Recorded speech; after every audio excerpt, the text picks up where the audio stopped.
Agri-Challenge, le magazine de l'entrepreneuriat agricole et du développement durable. La Banque agricole du Niger, Bagri, sponsor officiel d'Agri-Challenge. Bagri, nous œuvrons pour votre autonomie. Chers téléspectateurs, bonsoir et très ravi de vous retrouver dans Agri-Challenge, le magazine de l'entrepreneuriat agricole et du développement durable.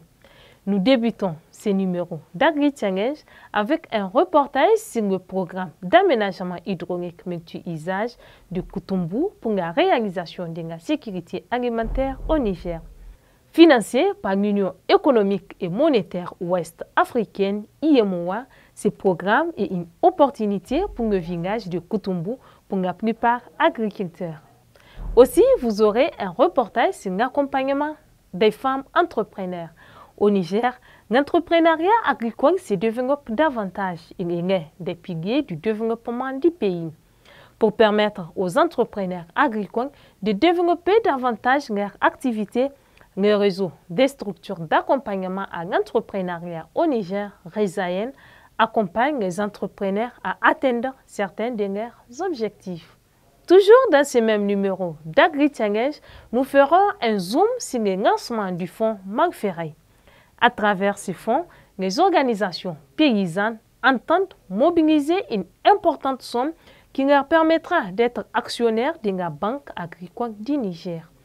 Pour les organisations paysannes, être actionnaire de la Bagri serait d'un apport considérable dans l'amélioration des conditions des producteurs, notamment en matière de financement agricole et de capacité de production.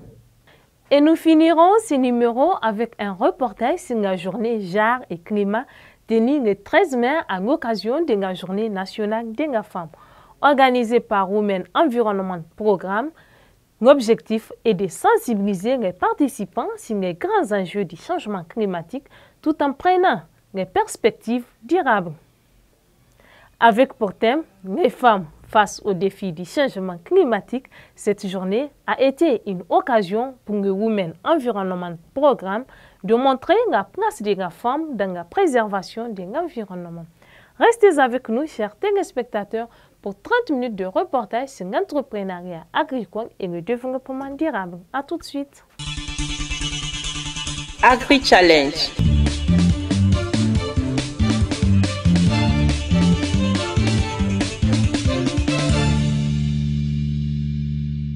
Afin de permettre aux populations d'accéder dans les meilleures conditions à l'eau potable et aux aménagements et d'en maîtriser elles-mêmes la gestion, l'Union économique et monétaire ouest-africaine, UEMOA, en accord avec la République du Niger, a initié le programme d'aménagement hydraulique multi-usage pour la réalisation de la sécurité alimentaire. En initiant ce programme, l'UEMOA vise un objectif assez simple, c'est la lutte contre la pauvreté et l'insécurité alimentaire, parce que cela constitue quand même des préoccupations pour les populations de nos États. Le budget alloué au programme d'aménagement hydraulique multi-usage de l'UEMOA au Niger est estimé à 1 124 550 000 francs CFA. Les travaux d'aménagement de Koutoumbu ont été exécutés à hauteur de 90%. Il reste donc 10% des ouvrages achevés. La principale stratégie concernant la gestion du programme, c'est la participation des populations bénéficiaires. Donc, les populations seront pleinement gestionnaires des ouvrages qui sont réalisés en leur faveur. Ce programme s'inscrit dans la politique commune d'amélioration de l'environnement en son axe stratégique numéro 1 qui est dédié à la gestion durable des ressources naturelles pour la lutte contre la pauvreté et l'insécurité alimentaire. Donc, dans le cadre de ce projet, l'État du Niger et la commission de l'UEMOA se sont entendus pour choisir un maître d'ouvrage délégué pour la réalisation de ces travaux. Donc, notre rôle principal, c'est de faire la passation des marchés pour choisir les entreprises et les bureaux d'études, le faire pour le suivi. Le programme d'aménagement hydraulique multi-usage pour la réalisation de la sécurité alimentaire porte sur les travaux de construction des ouvrages d'hydraulique villageoise et pastorale et des aménagements hydro-agricoles et piscicoles dans le village de Kotombu, situé à une quarantaine de kilomètres du département de Djindju, région de Dosso.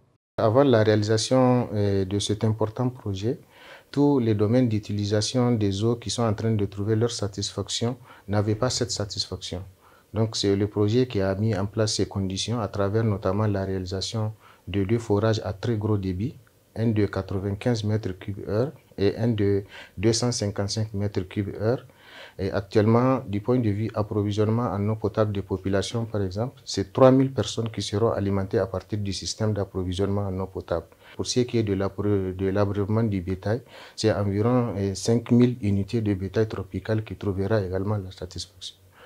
En plus des intérêts directs que le projet va avoir sur la population, il y a également des intérêts et des bénéfices indirects à travers notamment le développement d'autres activités socio-économiques, dans le cadre notamment de la mise en place et de la formation des membres d'une grande coopérative qui sera mise en place pour gérer le site d'aménagement qui est d'environ 40 hectares. Ce programme d'aménagement hydraulique multi-usage pour la réalisation de la sécurité alimentaire au Niger est une grande opportunité pour le village de Kotombu. La mise à la disposition de ces aménagements contribuera à booster la production agricole de la commune bénéficiaire. Le programme multi-village de Kotombu est la bienvenue dans notre commune.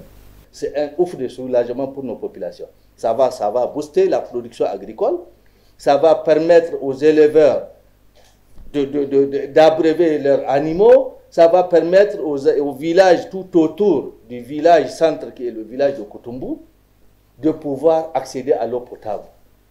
La population du village de Kotombu, pour la plupart agriculteurs, apprécie ce programme d'aménagement hydraulique multi-usage pour la réalisation de la sécurité alimentaire au Niger. Certes, les travaux sont toujours en cours. Cependant, la population du village de Kotombu reste convaincue que ces aménagements, une fois finis, impacteront positivement leur vie. Les travaux ne sont pas définitivement finis.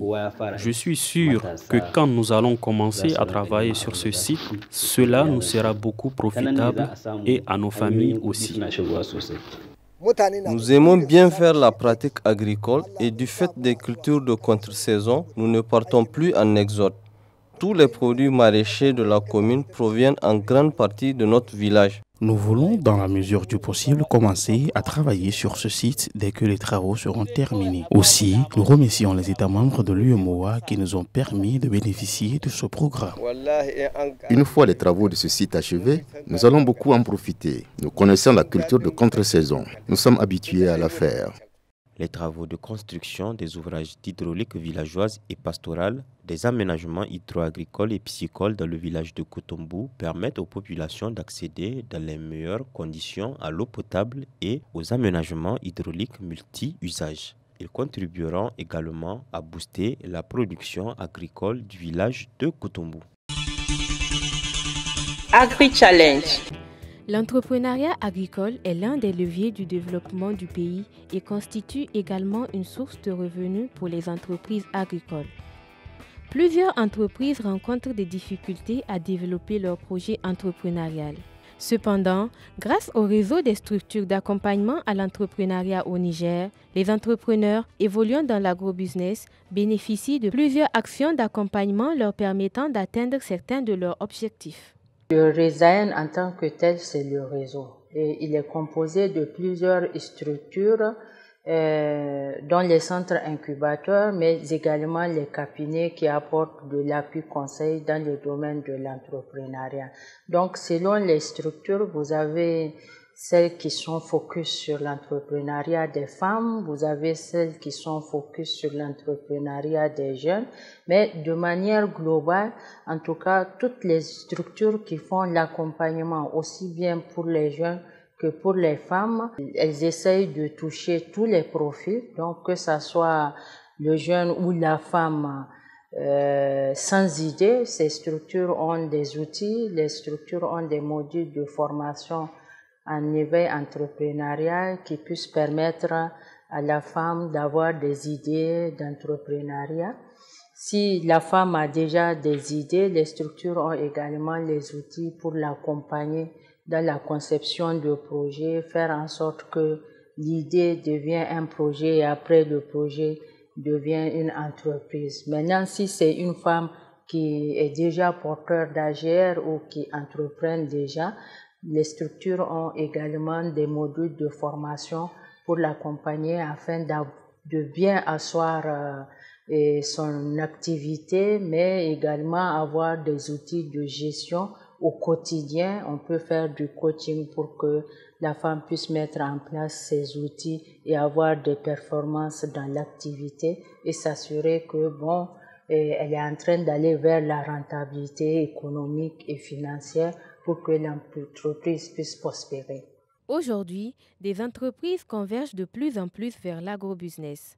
C'est ainsi que Mme Mustafa Kaltoum, DG Pronat, et M. Garbazamou Suleiman, promoteur de l'entreprise Sofep Bio, ont pris leur courage en main et décident de se lancer dans l'agrobusiness. Notre entreprise, déjà, de par son nom Pronat et notre slogan Nature, Santé, Bien-être, donc elle se distingue de beaucoup d'entreprises parce que nous faisons la promotion des produits locaux à forte valeur nutritive. On fait un choix minutieux pour vraiment choisir en fonction des localités les matières premières qui ont plus de vertu. Par exemple, notre sésame, on le fait avec le sésame blanc d'Allier. Nos débuts ont été marqués par la difficulté de mobilisation financière, mais aussi la question de certification. Et jusqu'à présent, la question d'emballage et aussi la culture de la consommation des produits locaux continue à être des défis à relever. En termes de l'évolution de l'entreprise, de notre structure, je peux dire que ça va, ça avance progressivement. Oui, petit à petit, on arrive à surmonter les étapes. L'agrobusiness se développe mieux et gagne de plus en plus du terrain au Niger. Ces dernières années, on remarque une participation des femmes avec des produits innovants. L'agrobusiness, on voit que les choses évoluent parce que si on fait un recul jusqu'à 10 ans, 15 ans en arrière au Niger, il y a certains produits agroalimentaires qu'on ne peut même pas espérer les faire ici. Et là, on voit que vraiment presque toutes les matières sont en train d'être transformées. Les emballages sont en train d'être mieux adaptés et plus attractifs. Et je pense qu'il y a eu un chemin, mais il reste encore du chemin. Cette action contribue au développement du dit secteur. Du jour au lendemain, c'est des innovations dans l'agrobusiness. Et on les voit un peu partout. Et à chaque fois, c'est des nouvelles découvertes qui vont en faveur ou bien qui favorisent vraiment l'émergence, surtout de la production. Puisque l'objectif, c'est d'obtenir des très bons rendements, de faire une bonne production pour que véritablement on arrive à un niveau de l'autosuffisance alimentaire. Et je pense qu'avec l'allure que nous constatons du jour au lendemain, ça va. Le projet, par rapport à notre structure, c'est d'élargir, c'est de ne pas rester uniquement ici à Niamey. C'est d'élargir notre activité dans les autres régions qui sont à l'intérieur du pays et si possible même commencer à exporter notre produit. Plusieurs structures membres du Rizayen accompagnent les entreprises qui sont dans l'agrobusiness. Au niveau du centre incubateur de l'université Abdou Moumouni de Niamey, l'accompagnement s'est fait à 3 niveaux. D'abord, il y a le veille entrepreneurial. Après cette étape, il y a l'étape de la pré-incubation qui se fait par appel à projet. Après, il y a la phase d'incubation. Et pour avoir accès à la phase d'incubation, il faut que votre structure, vous passez de l'étape du projet à l'étape de l'entreprise. Vous allez formaliser votre structure. J'ai reçu aussi un accompagnement avec Empower, donc toujours dans la question d'éveil entrepreneurial, mais aussi du développement de plans d'affaires. Et la maison de l'entreprise, donc on a reçu une subvention avec leur programme de coûts partagés. C'est ce qui nous a permis de créer l'unité. Pour mener en synergie leur action de formation en technique de montage de projets, de management, en technique commerciale et au réseautage, les centres incubateurs et structures d'accompagnement ont créé le réseau des structures d'accompagnement à l'entrepreneuriat au Niger Rizayen. Agri Challenge. Malfaré, C'est le nom attribué au nouveau fonds lancé par la plateforme paysanne du Niger le 5 mai 2022 à Niamey sous le parrainage du président du Conseil économique, social et culturel, CESOC. L'objectif visé à travers ce fonds est dans un premier temps de sensibiliser tous les acteurs de l'agriculture et du développement rural sur les enjeux liés à l'épargne et à la mobilisation de ce fonds ainsi que tous les avantages qui en découlent.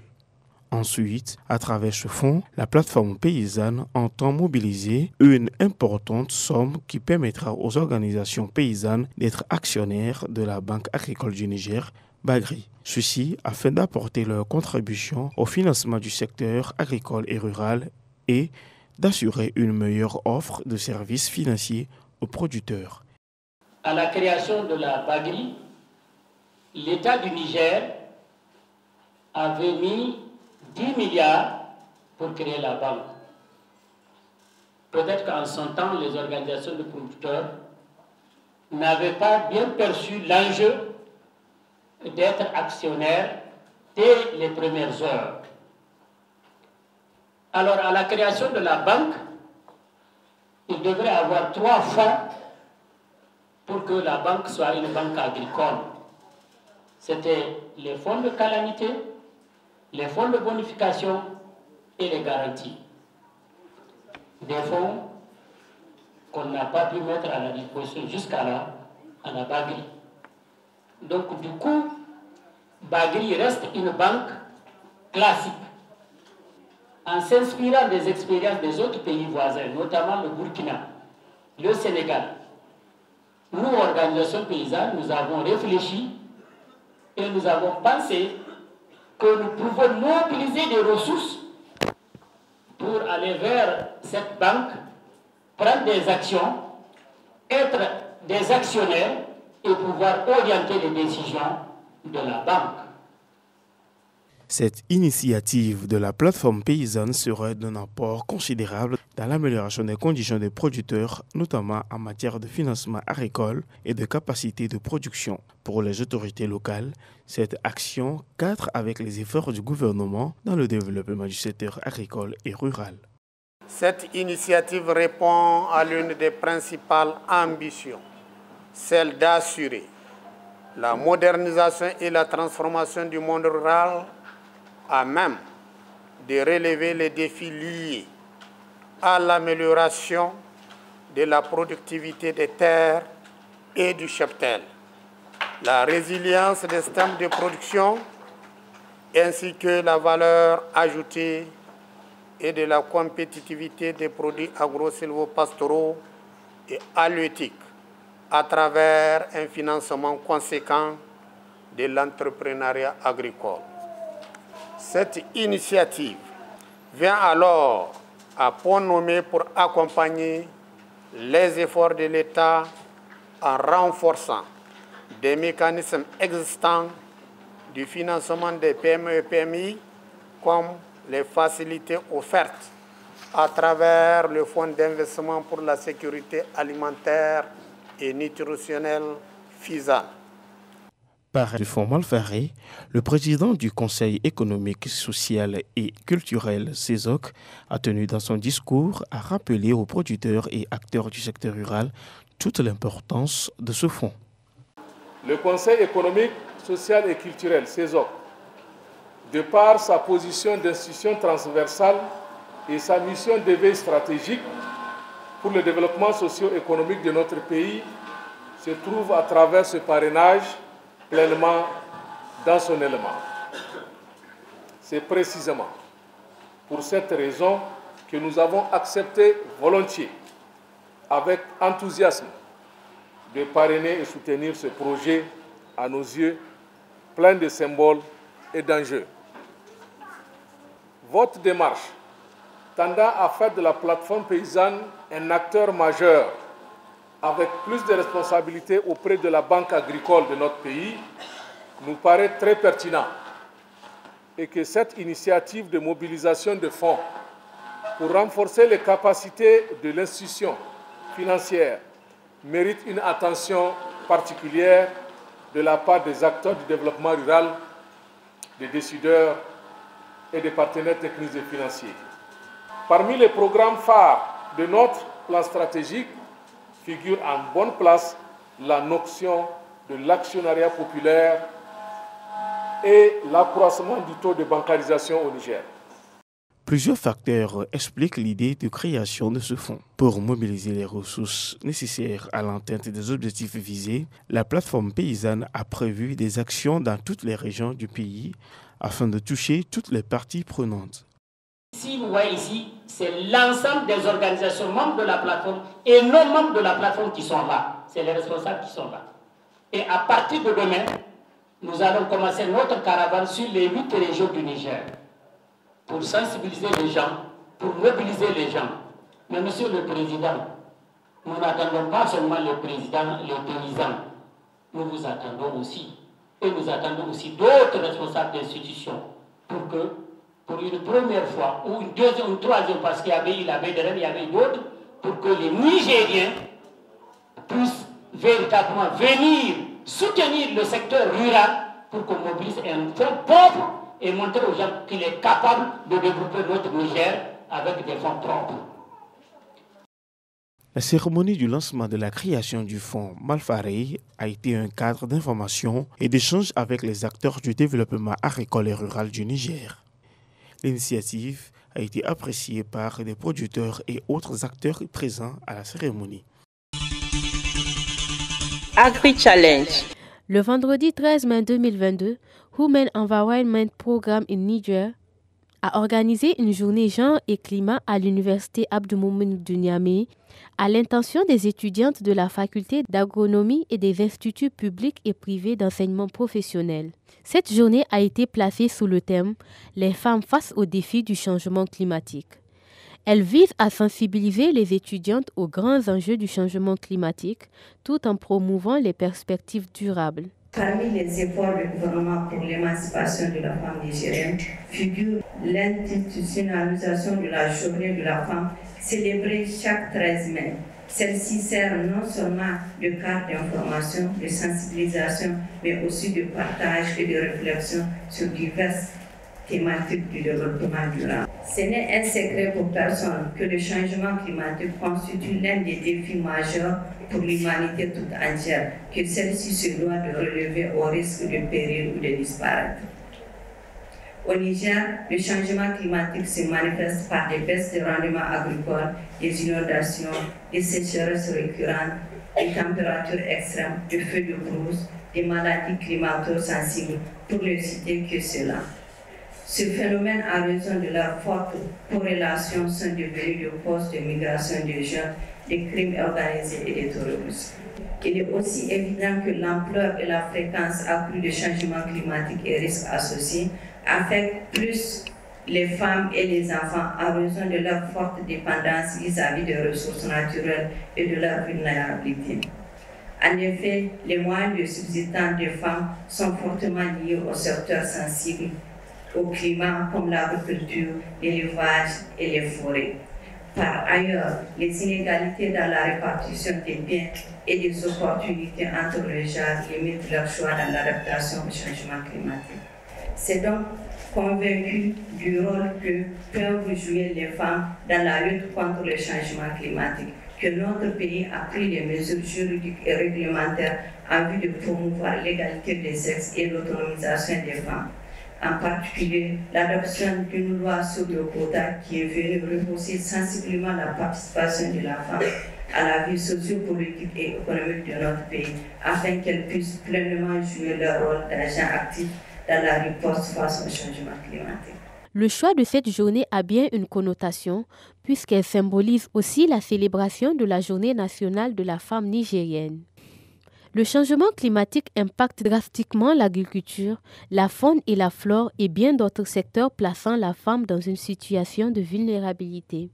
Le 13 mai, c'est une journée très importante pour la femme nigérienne. Donc on s'est dit que c'est l'occasion de lancer officiellement les activités de Web Niger, qui a été créé en 2019, mais le lancement officiel se fait aujourd'hui à l'occasion de cette journée qu'on a baptisée Genre et Climat. Donc les femmes sont, d'après ce qu'on constate, les plus vulnérables par rapport au phénomène de changement climatique. Et également, c'est elles constituant la majorité de la population qui peut s'activer efficacement pour lutter contre ce phénomène.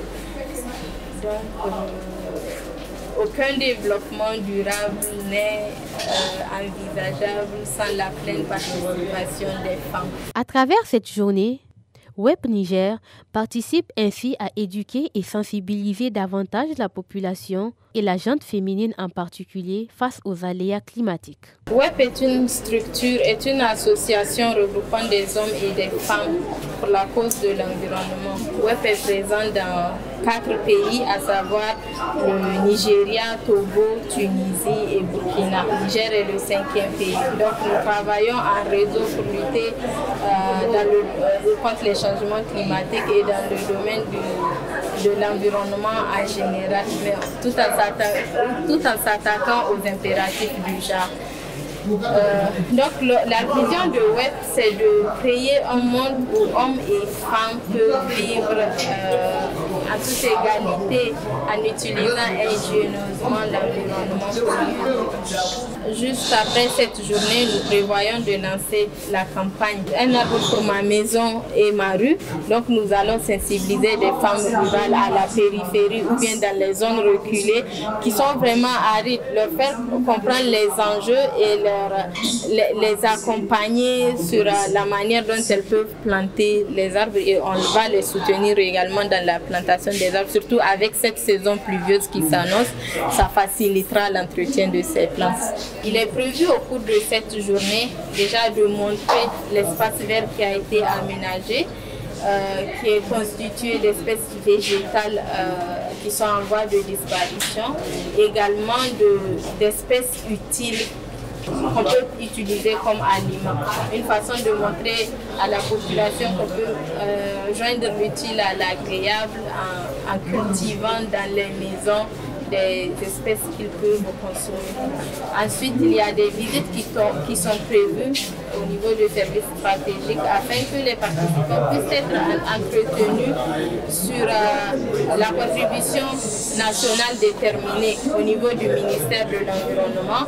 Ensuite, elles seront édifiées sur la manière dont les données climatiques sont traitées et diffusées au niveau de l'Agrimet en partenariat avec la direction de la météorologie nationale. Ensuite, nous les amènerons au niveau du Conseil national CNEDD pour qu'elles soient édifiées par rapport au plan d'adaptation. Des espaces verts ont été aménagés au sein de la faculté d'agronomie sur le campus universitaire Abdou Moumouni de Niamey. Elle prendra la relève de l'entretien et Web Niger assurera l'entretien de ces espaces pendant une année. À noter que la journée genre-climat vise également à permettre au pouvoir public, la société civile, les partenaires et les femmes en particulier de constater et de porter leur voix sur les progrès enregistrés dans le cadre de la promotion de la femme nigérienne. Agri-Challenge. Chers téléspectateurs, j'espère que vous avez agréablement apprécié ce numéro d'Agri-Challenge. Pour tout renseignement, contactez-nous sur les adresses qui s'affichent sur vos écrans. Vous pouvez également écouter la radio Challenge FM sur la 96.6 MHz, la radio des entrepreneurs. Pour ceux qui sont à Zender, vous pouvez suivre les émissions Agri Challenge, Business Challenge et Digital Sahel sur la télévision Gaskia. Merci d'avoir suivi Agri Challenge. Au revoir.